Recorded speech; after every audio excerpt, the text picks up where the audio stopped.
Hello and welcome. I'm a strategic consultant, and for the next few minutes, we're cutting straight through the noise.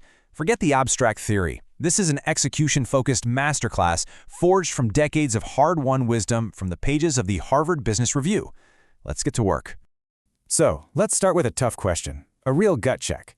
Is your leadership playbook obsolete? Because in today's world of non-stop change and complexity, the old models, well, they're not just failing anymore. They're actually becoming liabilities. The market isn't asking for more managers, it's demanding resilient, strategic leaders who can thrive in the chaos. And here's the central paradox, something Chris Argyris pointed out years ago. Your success, our success, it all depends on our ability to learn. And yet most incredibly smart, high-achieving professionals are actually terrible at it. Why? Because we've been taught to define learning too narrowly. We think it's just about solving the problem out there, not looking inward at our own thinking and behaviors that might be causing the problem in the first place. And that's exactly why we're here. We're about to unpack the HBR classics. But I want you to think about this differently. This isn't just a reading list.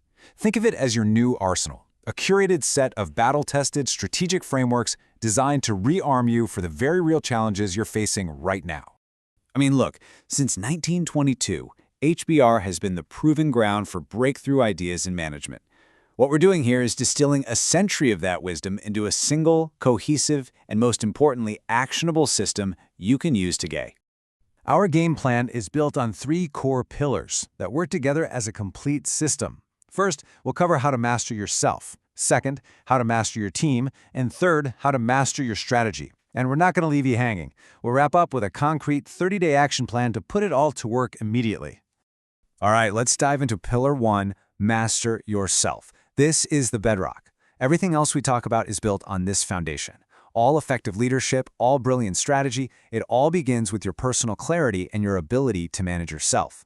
You simply cannot lead other people where you haven't been willing to go first. To build this foundation, we're going to be standing on the shoulders of giants. We'll pull from Peter Drucker's seminal work on personal effectiveness, Daniel Goleman's groundbreaking research on emotional intelligence, and Clayton Christensen's deeply profound questions about purpose and legacy. Drucker's Managing Oneself is just ruthlessly practical.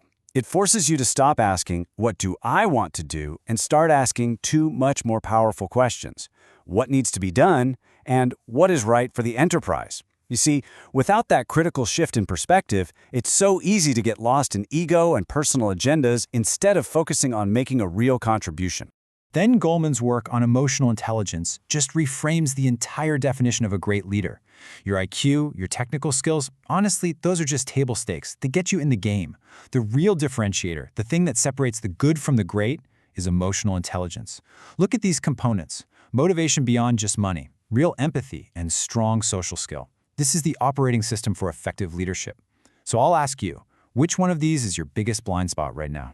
And Clayton Christensen really brings this all to a higher purpose with this quote. He argued that management, when done right, is one of the noblest professions. Why?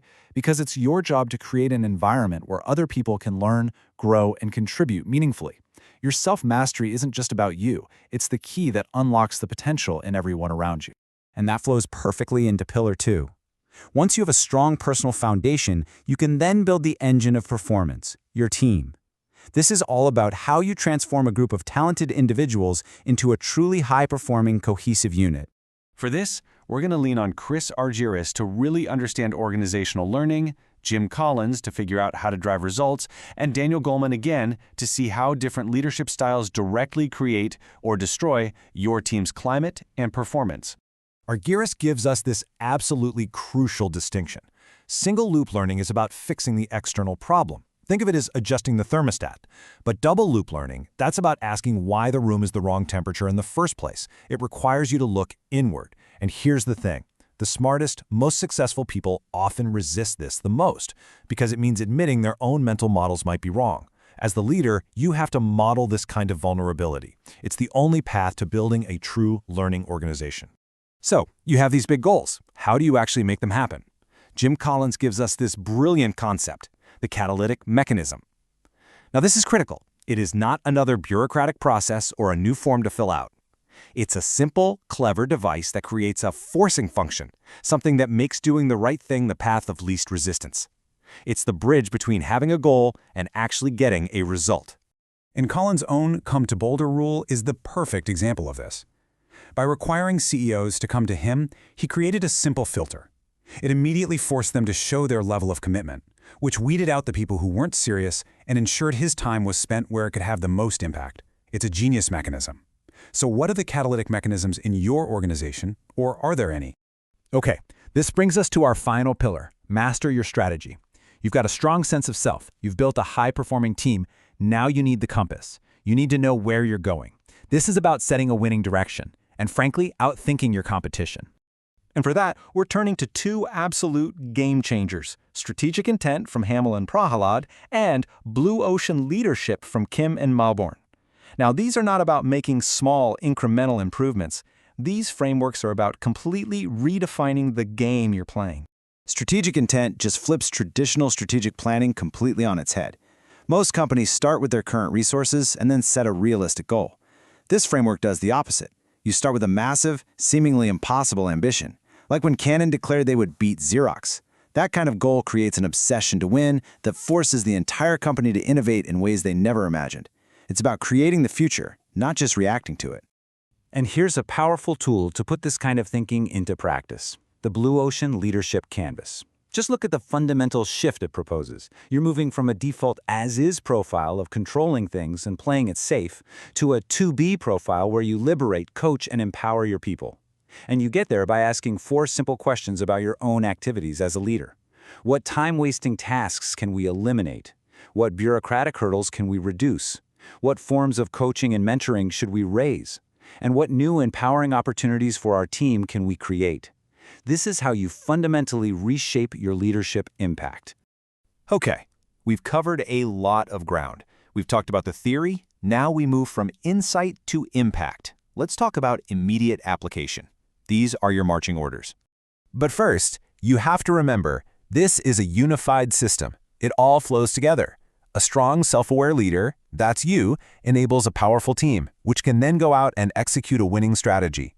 These pillars are not separate ideas. They are interconnected. They reinforce each other. Your strength in one magnifies your effectiveness across the board.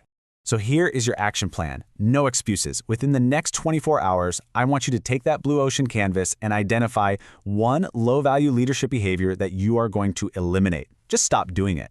Within 7 days, you're going to go to your team and ask Drucker's simple, powerful question: what needs to be done?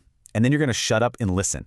And within 30 days, your job is to design and implement just one, catalytic mechanism to drive your single most important priority. Let me leave you with this one final thought. At the end of the day, your legacy isn't going to be the revenue target you hit or the project you delivered. Your real legacy will be defined by the leaders you create. So after everything we've just covered, what is your first move? If you found this masterclass valuable, help us on our mission to empower more leaders. Like this and subscribe for more actionable intelligence. Thank you for your time and your attention.